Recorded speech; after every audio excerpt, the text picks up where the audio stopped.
15 മരണമാണ് സംസ്ഥാനത്ത് ഇതിനോടകം റിപ്പോർട്ട് ചെയ്തിട്ടുള്ളത്. 7 പേരെ കാണാതായി എന്ന വിവരവുമുണ്ട്. ഔദ്യോഗികമായി മുഖ്യമന്ത്രി തന്നെ അറിയിച്ച കണക്കാണ്. ഏതാണ്ട് 315ഓളം ദുരിതാശ്വാസ ക്യാമ്പുകൾ തുറന്നിട്ടുണ്ട്. കൂടുതൽ ക്യാമ്പുകൾ ആവശ്യമെങ്കിൽ അതിനുള്ള ഇടപെടലുകളും നടപടികളും സ്വീകരിച്ചിട്ടുണ്ട് എന്ന കാര്യം കൂടി അറിയിക്കുന്നു. കോട്ടയത്തും സ്ഥിതി വ്യത്യസ്തമല്ല. കോട്ടയത്ത് ഇന്ന് ഒഴുക്കിൽപ്പെട്ട് ഒരാൾ മരിച്ച സംഭവം ഉണ്ടായിട്ടുണ്ട്. ആയർക്കുന്നം സ്വദേശി ജിൻഡോ മാത്യു ആണ് മരിച്ചത്. കോട്ടയത്തെ പടിഞ്ഞാറൻ മേഖല വെള്ളത്തിൽ മുങ്ങിയിരിക്കുകയാണ്. ഇടവിട്ടുള്ള ശക്തമായ മഴ ജില്ലയിൽ ഉണ്ട്. അത് മലയോര മേഖലയിൽ വലിയ ആശങ്കയ്ക്കും ഇടയാക്കുന്നുണ്ട്. ചേർത്തല കുമരകം കോട്ടയം റോഡിൽ വെള്ളം കയറിയതോടെ ഗതാഗതം പൂർണ്ണമായും നിരോധിച്ചിട്ടുണ്ട്. അവിടെ വ്യാപക കൃഷിനാശം ജില്ലയിൽ ഉണ്ടായിട്ടുണ്ട്. ഓണവിപണി കണ്ടിറക്കിയ കൃഷിയാകെ വെള്ളത്തിൽ മുങ്ങിയത് കർഷകർക്ക് വലിയ നഷ്ടമാണ് ഉണ്ടാക്കിയിട്ടുള്ളത്. വലിയ ദുരിതമാണ് ആ നിലയിൽ ജില്ലയിൽ ഉണ്ടായിട്ടുള്ളത്.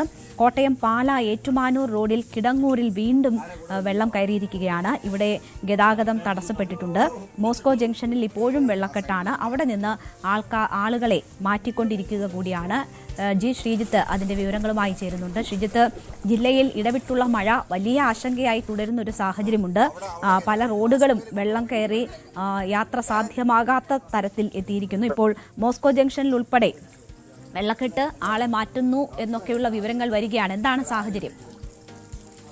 രേണുക, ഇന്ന് രാവിലെ മുതൽ തന്നെ ഇങ്ങനെ ആളുകളെ പലയിടങ്ങളിലും കുടുങ്ങിക്കിടക്കുന്നവരെയൊക്കെ മാറ്റുന്ന സാഹചര്യമാണുള്ളത്. ഇന്നലെ വൈകുന്നേരത്തോടു കൂടിയാണ് വെള്ളം കയറാൻ തുടങ്ങിയത്. ഈ കോട്ടയത്തിന്റെ താഴെ ഉള്ള മേഖലകളിൽ ചിലയിടങ്ങളിൽ അവിടെ ഇന്ന് ഉച്ചയോടുകൂടി, ഇന്ന് രാവിലത്തോടുകൂടി തന്നെ വലിയ രീതിയിൽ വെള്ളമാകുന്ന സ്ഥിതി ഉണ്ടായിരുന്നു. വീട്ടിൽ താമസിക്കാൻ കഴിയാത്ത നിലയിലേക്ക് കാര്യങ്ങൾ എത്തിയിരുന്നു. ഇതോടുകൂടിയാണ് ഫയർഫോഴ്സും ഒപ്പം തന്നെ NDRFും വിവിധ സന്നദ്ധ സംഘടനകളും എല്ലാം ചേർന്നുകൊണ്ടുള്ള രക്ഷാപ്രവർത്തനം ഈ മേഖലകളിൽ നടന്നത്. രാവിലെ ഇറഞ്ഞാലും നട്ടാശ്ശേരിയിലും ഒപ്പം തന്നെ പിന്നീട് അങ്ങനെ പലയിടത്തും പേരൂരും ഒക്കെ തന്നെ വലിയ രീതിയിലുള്ള ഇത്തരം സംഘടനകളുടെയും ഒപ്പം തന്നെ ഈ സർക്കാർ സംവിധാനങ്ങളുടെയും ഇടപെടലിലൂടെ ആളുകളെ മാറ്റുന്ന കാഴ്ചയാണ് നമുക്ക് കാണാൻ കഴിഞ്ഞത്. ഈ ഇന്നലെ രാത്രി അതിശക്തമായ മഴ പെയ്തു കിഴക്കൻ മേഖലകളിൽ. ഈരാറ്റുപേട്ടൻ, തീക്കോയി, പൂഞ്ഞാർ അങ്ങനെയൊക്കെയുള്ള സ്ഥലങ്ങളിൽ രാത്രി ശക്തമായ മഴ പെയ്തു. ഇതാണ് ഇന്നത്തെ ഒരു പാലയിൽ വീണ്ടും വെള്ളം കയറാൻ ഒരു സാഹചര്യം ഒരുക്കിയത്. കൊട്ടാരമറ്റം ബസ് സ്റ്റാൻഡിലടക്കം ഇന്നും വെള്ളം കയറുന്ന നിലയിലേക്ക് എത്തി. പാലയിലേക്ക് എത്താൻ കഴിയാത്ത നിലയിൽ വിവിധയിടങ്ങളിൽ വെള്ളം കയറിയിട്ടുണ്ടായിരുന്നു. പ്രത്യേകിച്ച് ഈ കിടങ്ങൂര് കഴിഞ്ഞുള്ള ഭാഗം മുതൽ തന്നെ വെള്ളം കയറുന്നു. ഏറ്റുമാനൂരിൽ പോകുമ്പോൾ കിടങ്ങൂര് കഴിഞ്ഞുള്ള ഭാഗത്ത് തന്നെ റോഡ് ബ്ലോക്കാണ്. അപൂർവം KSRTC ബസ്സുകൾ, വലിയ ടിപ്പർ ലോറികളൊക്കെ മാത്രമാണ് അതുവഴി സർവീസ് നടത്തുന്നത്. KSRTCയുടെ AC സർവീസ് ഒന്നും അതുവഴി പോകാൻ കഴിയുന്ന നിലയായിരുന്നില്ല. ആ നിലയ്ക്കാണ്. അതേപോലെ തന്നെയാണ് ഇത് ഈ റോഡിന്റെ തുടർച്ചയായി വരുന്ന പാലയിൽ നിന്ന് ഈരാറ്റുപേട്ടയിലേക്കുള്ള റോഡിലും വിവിധയിടങ്ങളിൽ വെള്ളം കയറി ഗതാഗതം തടസ്സപ്പെടുന്ന നിലയിലേക്ക് തന്നെ കാര്യങ്ങൾ എത്തിയിട്ടുണ്ട്. പിന്നൊരു പ്രധാനപ്പെട്ട വഴി കോട്ടയത്ത് നിന്ന് കുമരകത്തേക്കുള്ള വഴിയാണ്. അത് താഴത്തങ്ങാടി മുതൽ ഇല്ലിക്കൽ മുതൽ അങ്ങനെ പലയിടങ്ങളിൽ അവിടെയും വെള്ളക്കെട്ട് രൂക്ഷമാണ്. ചെറിയ വാഹനങ്ങളെയൊക്കെ കാര്യമായി തന്നെ ബാധിക്കുന്ന നിലയിലേക്ക് കാര്യങ്ങൾ എത്തിയിരിക്കുന്നു. വെള്ളക്കെട്ട് ഈ കോട്ടയത്തിന്റെ നഗരത്തിന്റെ ചുറ്റുവട്ടമുള്ള ഏതാണ്ട് എല്ലാ കിഴക്ക് പടിഞ്ഞാറ് മേഖലകളിലെല്ലാം വലിയ രീതിയിൽ തന്നെ ദുരിതം വിതച്ചിരിക്കുന്നു. ചിലയിടത്ത് മീനച്ചിലാറ്റിൽ നിന്ന് നേരിട്ട് തന്നെ വെള്ളം കയറുന്ന സ്ഥിതിയാണ് ഈ നട്ടാശ്ശേരി പോലുള്ള മേഖലകളിലൊക്കെ, പേരൂർ പോലുള്ള മേഖലകളിലൊക്കെ കാണാൻ കഴിഞ്ഞത്. അവിടെയൊക്കെ വലിയ റോഡിലടക്കം വലിയ ഒഴുക്ക് രൂപപ്പെടുന്ന കാഴ്ചയാണ് ഇന്ന് പകൽ കണ്ടത്. ഇന്ന് ഇടയ്ക്ക് മഴ പെയ്യുന്നുണ്ടായിരുന്നു. പക്ഷേ ഒരു ഉച്ചയ്ക്ക് ശേഷം അങ്ങനെ കാര്യമായ മഴ എവിടെയും പെയ്തിരുന്നില്ല. പക്ഷേ ഏറ്റവും ഒടുവിൽ അല്പസമയം മുമ്പ് ലഭിച്ച വിവരം അനുസരിച്ച് ഈരാറ്റുപേട്ടയിൽ വീണ്ടും ഒരു മഴ തുടങ്ങിയിട്ടുണ്ട്. അതേസമയം തന്നെ കോട്ടയത്തൊക്കെ കാർമേഘം ഇങ്ങനെ നിൽക്കുന്നുണ്ടെങ്കിൽ പോലും മഴ പെയ്യുന്ന നിലയിലേക്ക് എത്തിയിട്ടില്ല. ഇന്നലെയും വില്ലനായത് രാത്രി പെയ്ത ശക്തമായ മഴയാണ്. അതുകൊണ്ട് തന്നെ ഇന്ന് രാത്രിയിൽ മഴയുണ്ടാകുമോ എന്നുള്ളതാണ് ഈ ഒരു ദുരിതത്തിന്റെ ആഴം എത്രത്തോളം വരും എന്നത് സംബന്ധിച്ചുള്ള ഒരു കൃത്യമായ വ്യക്തത വരണമെങ്കിൽ അതുവരെ കാത്തിരിക്കേണ്ടി വരും. എന്തായാലും ജനങ്ങൾ വലിയ ആശങ്കയിൽ, വലിയ ദുരിതത്തിലൊക്കെ തന്നെ തുടരുകയാണ്. സർക്കാർ സംവിധാനങ്ങളൊക്കെ ഇതിപ്പോൾ ഈ വെള്ളം കയറിയ ഇടങ്ങളിൽ നിന്നൊക്കെ ആളുകളെ പൂർണ്ണമായും ദുരിതാശ്വാസ ക്യാമ്പുകളിലേക്ക് മാറ്റാൻ ജില്ലയിൽ കഴിഞ്ഞിട്ടുണ്ടോ? ആളുകൾ അതിനോട് സഹകരിക്കുന്നുണ്ടോ? രേണുക, രാവിലെ മുതൽ പോയ പല സ്ഥലങ്ങളിലും നാട്ടുകാരടക്കം ഈ ക്യാമ്പുകളിലേക്ക് മാറുന്നവരുടെ ഒക്കെ പ്രതികരണങ്ങൾ നമ്മൾ ഇന്ന് നൽകിയതാണ്. അവരൊക്കെ വെള്ളം ചിലപ്പോൾ പെട്ടെന്ന് ഇറങ്ങി പോയേക്കാം, വലിയ മഴ ഇന്നലെ പകൽ പെയ്തില്ലല്ലോ എന്നൊക്കെ പ്രതീക്ഷിച്ചിരിക്കുന്നവരായിരുന്നു. പക്ഷെ ഇന്നലെ രാത്രി മഴ പെയ്തതാണ് അവർ ഇന്ന് നിർബന്ധിതമായും പുറത്തേക്ക് ഈ ക്യാമ്പുകളിലേക്ക് മാറുന്നതിന് അവരെ നിർബന്ധിച്ച ഒരു ഘടകമായി വന്നത്. അതുകൊണ്ട് തന്നെ ആളുകൾ ഒരു അവസാന നിമിഷം വരെയും വീട്ടിൽ നിന്ന് ഇറങ്ങാൻ എന്താ പറയുക തയ്യാറാകുന്നില്ല എന്നുള്ളത് വസ്തുതയാണ്. അത് ജനങ്ങൾ തന്നെ തുറന്നു പറയുന്നത് ഇന്നലത്തെ പ്രതികരണങ്ങൾ നമ്മൾ കണ്ടതുമാണ്. പക്ഷെ ഇവിടെയൊക്കെ ഉള്ളത് വീട്ടിലേക്ക് വെള്ളം കയറുന്നു എന്നുള്ളതിനപ്പുറത്തേക്ക് ഇപ്പൊ നമ്മൾ ആളുകൾ അവിടെ കുടുങ്ങിക്കിടക്കുന്നു എന്നൊക്കെ പറയുമ്പോഴും വെള്ളം കയറിയ വീട്ടിൽ ആളുകൾ ഉണ്ട് എന്നുള്ളത് മാത്രമാണ്. അതിനപ്പുറത്തേക്ക് അവർക്ക് ജീവൻ അപകടം പറ്റുന്ന നിലയിലേക്ക് അവർ അവിടെ കഴിയുന്നില്ല എന്നതുകൂടി നമ്മൾ ചേർത്ത് വായിക്കും. ഇപ്പൊ 2018 ദുരിതത്തിലൊക്കെ പ്രളയത്തിലൊക്കെ ഉണ്ടായത് ആളുകൾക്ക് അവിടുന്ന് ഇറങ്ങിയില്ലെങ്കിൽ ഒരുപക്ഷെ ജീവൻ നഷ്ടമാകുന്ന സാഹചര്യം എന്നുള്ളതായിരുന്നു. ആ സാഹചര്യം ഇല്ല. പക്ഷെ അവിടെ അവർക്ക് അവിടെ വീണ്ടും തുടർന്ന് കഴിയാൻ പറ്റുന്ന നിലയല്ല. കാരണം അവിടെ കിടക്കാനൊന്നും പറ്റില്ല. 2 നില വീടുകളൊക്കെ ഉള്ളവരാണെങ്കിൽ അത് പറ്റുമായിരിക്കും. പക്ഷെ അതല്ലാതുള്ള സാധാരണക്കാരാണ് ബഹുഭൂരിപക്ഷവും പെട്ടിരിക്കുന്നത്. അവരെ സംബന്ധിച്ച് ഇത്തരം പല സന്നദ്ധ സംഘടനകൾ, അവയെ കൂടാതെ NDRF-ഉം ഫയർഫോഴ്സും ഒക്കെ കാര്യമായി ഇടപെടുന്നുണ്ട്. ഫയർഫോഴ്സിന് പല പരിമിതികളും ഉള്ളത് ഉദ്യോഗസ്ഥരുടെ പ്രവർത്തനം കാണുമ്പോൾ, അതായത് ഈ എഞ്ചിനുള്ള ബോട്ടില്ല, ഡഗ്ഗി ബോട്ടുകൾ ഫയർഫോഴ്സിന് എല്ലാം അതല്ല എന്നുള്ളത് ചിലയിടത്തെങ്കിലും അവർക്ക് രക്ഷാപ്രവർത്തനം ദുഷ്കരമാക്കുന്ന സാഹചര്യമാണ് ഇന്ന് കണ്ടത്. ശരി, കോട്ടയത്ത് നിന്ന് ജി ശ്രീജിത്താണ് വിവരങ്ങൾ നൽകിയത്. ഇടുക്കി മലങ്കര, കല്ലാർകുട്ടി, പാമ്പള ഡാമുകളിൽ റെഡ് അലർട്ടാണ്. മലങ്കര, കല്ലാർകുട്ടി, പാമ്പള ഡാമുകൾ തുറന്നിട്ടുമുണ്ട്. ഡാമുകളിൽ റെഡ് അലർട്ട് ലെവലിലാണ് ജലനിരപ്പ് ഇപ്പോഴുള്ളത്. പ്രധാന പാതകളിലടക്കം മണ്ണിടിച്ചിലുണ്ടായി, വാഹനങ്ങൾ വഴിതിരിച്ചു വിടുകയും ചെയ്തു.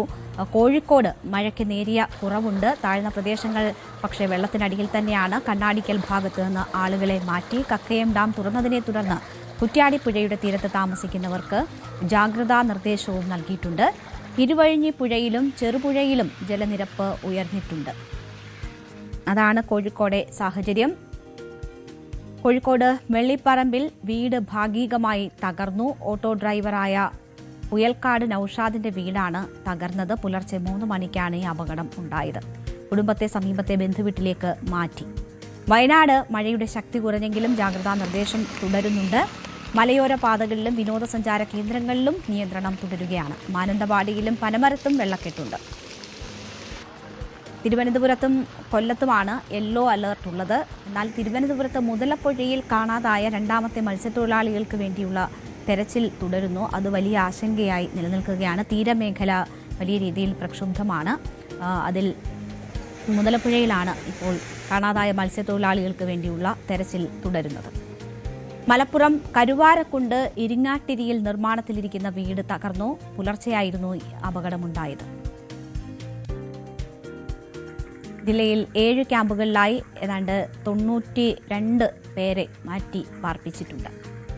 എറണാകുളത്തിന്റെ കിഴക്കൻ മേഖലകളിലും മഴ ശക്തമാണ്. മൂവാറ്റുപുഴയാറ്റിലും തൊടുപുഴയാറിലും ജലനിരപ്പ് ഉയർന്നു. മൂവാറ്റുപുഴ, ഇലാഹിയ നഗർ, കൊച്ചങ്ങാടി എന്നിവിടങ്ങളിൽ വെള്ളക്കെട്ടിൽ വലയുകയാണ് ജനങ്ങൾ. ജില്ലയിൽ 7 ദുരിതാശ്വാസ ക്യാമ്പുകളാണ് തുറന്നിട്ടുള്ളത്. മൂവാറ്റുപുഴ താലൂക്കിൽ 4, കോതമംഗലം താലൂക്കിൽ 2, കുന്നത്തുനാട് താലൂക്കിൽ 1 ക്യാമ്പുകൾ തുറന്നിട്ടുണ്ട്. 34 കുടുംബങ്ങളിലായി 102 ആളുകളെയാണ് ക്യാമ്പുകളിലേക്ക് മാറ്റിയിട്ടുള്ളത്. തൃശൂർ കരുവന്നൂർ പുഴയിൽ ജലനിരപ്പ് ഉയർന്നിട്ടുണ്ട്. ഇല്ലിക്കൽ റെഗുലേറ്ററിന്റെ ഷട്ടർ ഉയർത്തി. ആലപ്പുഴ AC റോഡിലും വെള്ളക്കെട്ടാണ്. കാലവർഷക്കെടുതിയിൽ അടിയന്തര യോഗം ചേർന്നതായും പ്രളയക്കെടുതി നേരിടാൻ പ്രത്യേക സന്നാഹങ്ങൾ, അതായത് പത്തനംതിട്ടയ്ക്ക് പ്രത്യേക സന്നാഹങ്ങൾ ഒരുക്കിയെന്നും മുഖ്യമന്ത്രിയാണ് ഇന്ന് വാർത്താ സമ്മേളനത്തിൽ പറഞ്ഞത്. സ്ഥിതി നിയന്ത്രണ വിധേയം എന്നതാണ് മുഖ്യമന്ത്രി സൂചിപ്പിച്ചത്. ദുരന്ത നിവാരണ സെക്രട്ടറി യോഗം ചേർന്ന് കരുതൽ എടുത്തിരുന്നു എന്ന കാര്യം അദ്ദേഹം സൂചിപ്പിച്ചു. IMDയുടെ അതിതീവ്ര മഴ മുന്നറിയിപ്പ് വന്നത് രാത്രിയാണ്. പ്രതിരോധിക്കാൻ മറ്റ് സംവിധാനങ്ങൾ ഇല്ലായിരുന്നു എന്നതാണ് ഈ പ്രളയവുമായി ബന്ധപ്പെട്ട് കാര്യങ്ങൾ വിശദീകരിക്കുമ്പോൾ മുഖ്യമന്ത്രി പറഞ്ഞത്. യാതൊരു വീഴ്ചയും സംസ്ഥാനത്തിന്റെ ഭാഗത്തു നിന്ന്, സർക്കാരിന്റെ ഭാഗത്തു നിന്നോ നമ്മുടെ സംവിധാനങ്ങളുടെ ഭാഗത്തു നിന്നോ ഉണ്ടായിട്ടില്ല എന്ന് അദ്ദേഹം പറയുന്നു. മഴക്കെടുതിയിൽ ഇതുവരെ 15 പേർ മരിച്ചതായും 7 പേരെ കാണാതായിട്ടുണ്ട് എന്നതും ഔദ്യോഗികമായി മുഖ്യമന്ത്രി അറിയിച്ചു. 316 ദുരിതാശ്വാസ ക്യാമ്പുകളാണ് സംസ്ഥാനത്ത് തുറന്നിട്ടുള്ളത്. 165 ഹെക്ടർ കൃഷി നശിച്ചു. ഡാമുകളിൽ നിന്ന് വെള്ളം ഒഴുകുന്നു എന്നത് വ്യാജ പ്രചാരണമാണ് എന്നും വ്യാജ പ്രചാരണങ്ങൾ ഉണ്ടായാൽ കർശന നടപടി സ്വീകരിക്കുമെന്നും മുഖ്യമന്ത്രി വ്യക്തമാക്കി. ഇതുവരെ 15 പേര് മരിച്ചതായിട്ടാണ് നമുക്ക് റിപ്പോർട്ട് കിട്ടിയിട്ടുള്ളത്. മിസ്സിംഗ് ഉള്ളത് 7 പേരാണ്. ഇതുവരെ നമുക്ക് കിട്ടിയ പ്രാഥമിക റിപ്പോർട്ട് അനുസരിച്ച് 164.98 165 ഹെക്ടർ സ്ഥലത്ത് കൃഷിയാണ് നശിച്ചിട്ടുള്ളതെന്ന് പ്രാഥമിക റിപ്പോർട്ടാണ്. കൊല്ലത്ത് നിന്ന് 14 ബോട്ടുകൾ, മത്സ്യത്തൊഴിലാളികളുടെ ബോട്ടുകൾ ആവശ്യമെങ്കിൽ രക്ഷാപ്രവർത്തനം നടത്തുന്നതിന് വേണ്ടിയിട്ട് ചെങ്ങന്നൂരിൽ എത്തിച്ചിട്ടുണ്ട്. സുലൂരിൽ നിന്നും 2 ഹെലികോപ്റ്ററുകൾ തിരുവനന്തപുരത്ത് എത്തിയിട്ടുണ്ട്. NDRFൻ്റെ ഒരു ടീം അവിടേക്ക് നിയോഗിച്ചിട്ടുണ്ട്. ആവശ്യമായിട്ടുള്ള പോലീസ് സേനയും ആവശ്യമായിട്ടുള്ള ഫയർഫോഴ്സ് സംവിധാനങ്ങളും ഉണ്ട്. ഭക്ഷണം ഹെലികോപ്റ്ററിൽ നിന്ന് വിതരണം ചെയ്യാനോ അല്ലാതെ വിതരണം ചെയ്യാനുള്ള പാക്കറ്റുകൾ തയ്യാറാക്കിയിട്ടുണ്ട്. എല്ലാ സ്ഥലത്തും ആവശ്യമായ പാക്കറ്റുകൾ തയ്യാറാക്കിയിട്ടുണ്ട്. മുന്നൊരുക്കങ്ങൾ എടുത്തിട്ടുണ്ട്. പ്രളയക്കെടുതിയിൽ മരിച്ചവരുടെ സംസ്കാര ചടങ്ങിന് 10,000 രൂപ സഹായം നൽകും എന്ന കാര്യം മുഖ്യമന്ത്രി അറിയിച്ചിട്ടുണ്ട്. വീടുകളിൽ വെള്ളം കയറിയവർക്കും 10,000 രൂപ നൽകും. വീടും സ്ഥലവും നഷ്ടമായവർക്ക് 12 ലക്ഷം രൂപയും വീട് നഷ്ടമായവർക്ക് 8 ലക്ഷം രൂപ നൽകും സഹായമായി എന്നും മുഖ്യമന്ത്രി അറിയിച്ചു. ഒപ്പം മഴ മുന്നറിയിപ്പ് നൽകുന്നതിൽ വീഴ്ചയുണ്ടായി എന്നത് സംബന്ധിച്ചുള്ള ചില ആരോപണങ്ങൾ കഴിഞ്ഞ ദിവസം തന്നെ ഉയർന്നതാണ്. റവന്യൂ മന്ത്രി അക്കാര്യങ്ങൾ ചൂണ്ടിക്കാട്ടിയിരുന്നു. ഇപ്പോൾ മഴ മുന്നറിയിപ്പ് നൽകുന്നതിൽ ഉത്തരവാദിത്തപ്പെട്ടവർക്ക് വീഴ്ച സംഭവിച്ചുവെന്ന് മന്ത്രി സണ്ണി ജോസഫും ആരോപിച്ചു. മഴക്കെടുതി നേരിടുന്നതിൽ ഏകോപനം ഇല്ലായ്മ എന്ന വിമർശനം അടിസ്ഥാനരഹിതമാണ് എന്നതാണ് സണ്ണി ജോസഫ് പറഞ്ഞത്. മഴയിൽ 4,80,000-ലേറെ വൈദ്യുതി കണക്ഷനുകൾ തകരാറിലായിട്ടുണ്ട്. 92% അതിൽ പുനഃസ്ഥാപിച്ചു കഴിഞ്ഞു എന്നതും മന്ത്രി ചൂണ്ടിക്കാട്ടി. പത്തനംതിട്ട, കണ്ണൂർ ജില്ലകളിൽ KECBക്ക് വലിയ നാശനഷ്ടമുണ്ടായിട്ടുണ്ട്. ഇടുക്കി ഡാമിൽ നിലവിൽ 40% സംഭരണശേഷി. കഴിഞ്ഞ വർഷം ഇത് 73%ആയിരുന്നുവെന്നും മന്ത്രി സണ്ണി ജോസഫ് പറഞ്ഞു. മുന്നറിയിപ്പുകൾ ഏതാണ്ട് കൊടുത്തിട്ടുണ്ട്. പക്ഷെ ഇത്ര കണ്ട് പ്രതീക്ഷിക്കാനുള്ള മുന്നറിയിപ്പ് നമുക്ക് കിട്ടിയില്ല. കാലാവസ്ഥാ മുന്നറിയിപ്പ് ഡിപ്പാർട്ട്മെന്റിൻ്റെത് കിട്ടിയിട്ടില്ല എന്നാണ് അവരുടെ മറുപടിയും പറഞ്ഞത്. കേരളത്തിലൊട്ടാകെ 4,80,614 കണക്ഷനുകളാണ് തകരാറായത്. അതിൽ 92% അത് പുനഃസ്ഥാപിക്കാൻ സാധിച്ചു. 4,45,000 കണക്ഷനുകൾ വൈദ്യുതി കണക്ഷനുകൾ പുനഃസ്ഥാപിച്ചു. 35,118 കണക്ഷനുകൾ ഇനി പുനഃസ്ഥാപിക്കും. കണ്ണൂർ ജില്ലയിൽ ശ്രീകണ്ഠപുരം സർക്കിളിൻ്റെ കീഴിലാണ്. ശ്രീകണ്ഠപുരം സർക്കിളിന് കീഴിൽ വരുമ്പോൾ പയ്യന്നൂർ എക്സിക്യൂട്ടീവ് എഞ്ചിനീയറുടെ ചെറുപുഴ പോലുള്ള പ്രദേശം, ഇരിട്ടി എക്സിക്യൂട്ടീവ് എഞ്ചിനീയറുടെ കീഴിലുള്ള ഈ മലയോര പ്രദേശത്താണ് കൂടുതലായിട്ട് വൈദ്യുതി തകരാറുകൾ സംഭവിച്ചു, നാശനഷ്ടങ്ങൾ സംഭവിച്ചു. അത് പരിഹരിക്കാനുള്ള നടപടികൾ നമ്മുടെ ഡിപ്പാർട്ട്മെന്റ് സ്റ്റാഫ് പൂർണ്ണമായിട്ടും നല്ല നിലയിൽ തന്നെ നടത്തിക്കൊണ്ടിരിക്കുകയാണ്. ഇടുക്കിയിൽ ഇപ്പം 40% ജലനിരപ്പ് ഉയർന്നിട്ടുണ്ട്. പക്ഷേ കഴിഞ്ഞ വർഷം ഈ കാലത്ത് 73%. കഴിഞ്ഞ ദിവസം ദുരിതാശ്വാസ ക്യാമ്പുകളുമായി ബന്ധപ്പെട്ട് ഉയർന്ന മറ്റൊരു പരാതി എന്ന് പറയുന്നത് മരുന്നുകളുടെ വിതരണം തടസ്സപ്പെട്ടു എന്നതാണ്. പലർക്കും മരുന്ന് കിട്ടിയില്ല കൃത്യസമയത്ത് എന്ന ഒരു പരാതി ഉയർന്നിരുന്നു. എന്നാൽ ക്യാമ്പുകളിൽ മരുന്നുകളുടെ ക്ഷാമമില്ല എന്നാണ് മന്ത്രി കെ മുരളീധരൻ ഇന്ന് പറഞ്ഞത്. സർക്കാരിന് പരാതികൾ ലഭിച്ചിട്ടില്ല എന്നും അദ്ദേഹം സൂചിപ്പിച്ചു. അത് എല്ലായിടത്തും ജാഗ്രതാ നിർദ്ദേശം കൊടുത്തിട്ടുണ്ട്. ഞാൻ മനസ്സിലാക്കുന്നത് ലോക്കൽ ബോഡിയും അതനുസരിച്ച് വേസ്റ്റ് മാനേജ്മെന്റ് കാര്യങ്ങൾക്കൊക്കെ നിർദ്ദേശം കൊടുത്തു എന്നാണ് മന്ത്രി എന്നോട് സൂചിപ്പിച്ചിട്ടുള്ളത്. അപ്പോൾ ഏതായാലും ആവശ്യത്തിലുള്ള മരുന്നുകളൊക്കെ എത്തിച്ചിട്ടുണ്ട് ക്യാമ്പിൽ. ആരോഗ്യവകുപ്പിനെ സംബന്ധിച്ച് ഞങ്ങൾ എല്ലാ മുൻകരുതലും സ്വീകരിച്ചിട്ടുണ്ട്. അതുകൊണ്ട് തന്നെ ഈ പകർച്ചവ്യാധികൾ പടരാതിരിക്കാനും കഴിയുന്നത്ര അതിനെ നിയന്ത്രിക്കാനുമുള്ള സംവിധാനങ്ങൾക്ക് ആരോഗ്യവകുപ്പ് നേതൃത്വം നൽകുന്നുണ്ട്. ക്യാമ്പിൽ ഒരിടത്തും മരുന്നിന്റെ ക്ഷാമം റിപ്പോർട്ട് ചെയ്യപ്പെട്ടിട്ടില്ല. ഗവൺമെന്റിന് അങ്ങനത്തെ ഒരു പരാതിയും കിട്ടിയില്ല. കിട്ടിയിടത്തെല്ലാം മരുന്ന് എത്തിക്കും. മരുന്ന് ആവശ്യത്തിലുള്ള മരുന്ന് ഇപ്പൊ സ്റ്റോക്ക് ഉണ്ട്. മരുന്ന് കമ്പനികൾക്ക് കൊടുക്കാൻ കുറെ ബാലൻസ് ഉണ്ടായിരുന്ന കുറെയൊക്കെ ഞങ്ങൾ കൊടുത്തു തീർത്തു. പിന്നെ കാരുണ്യയുടെ മരുന്നിന് മാത്രമാണ്, ഒരു ഫാർമസിയിൽ മാത്രമാണ്. അത് നാളത്തോണ്ട് മുഴുവനായിട്ട് എത്തും, മരുന്നെത്തും. എന്തായാലും പരാതിക്ക് യാതൊരു അടിസ്ഥാനവും ഇല്ല എന്ന തരത്തിൽ എല്ലാ വിധത്തിലുള്ള സജ്ജീകരണങ്ങളും സംവിധാനങ്ങളും ഒരുക്കിയിട്ടുണ്ട് എന്നതാണ് സർക്കാർ സംവിധാനങ്ങൾ പറയുന്നത്. അതിന് ഉത്തരവാദിത്തപ്പെട്ടവർ ചൂണ്ടിക്കാട്ടുന്ന കാര്യം അതാണ്. എന്തായാലും ഈ ക്യാമ്പുകളിലേക്ക് പോകാൻ ആളുകൾ വിമുഖത കാണിക്കുന്നു എന്ന കാര്യമാണ് പലയിടത്തു നിന്നും നമ്മുടെ റിപ്പോർട്ടർമാർ ഉൾപ്പെടെ ചൂണ്ടിക്കാട്ടിയത്. നമുക്കറിയാം, നമ്മളൊരു ബെഡ് മാറിക്കടന്നാൽ ഒരു ദിവസം ഉറക്കം വരാത്ത മനുഷ്യരാണ് നമ്മൾ.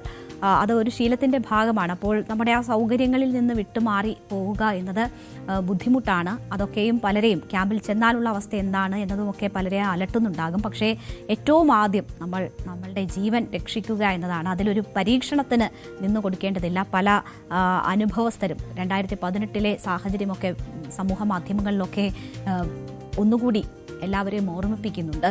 നമ്മളൊരു പരീക്ഷണത്തിന് നിന്നു കൊടുക്കേണ്ടതില്ല. അപ്പോൾ അല്പം അസൗകര്യം സഹിച്ചാണെങ്കിലും സുരക്ഷിത ഇടങ്ങളിലേക്ക് മാറുക എന്നതാണ് ഈ ഘട്ടത്തിൽ ചെയ്യേണ്ടത്. അതിന് അധികൃതർ നൽകുന്ന നിർദ്ദേശങ്ങൾ പാലിക്കുക എന്നതാണ് നമുക്ക് ചെയ്യാൻ കഴിയുക. നമുക്കൊരു ചെറിയ ഇടവേള എടുക്കാം. അതിനുശേഷം മറ്റു വാർത്ത. കൂടുതൽ വാർത്തകൾക്ക് news 18 Keralam YouTube channel subscribe ചെയ്യുക.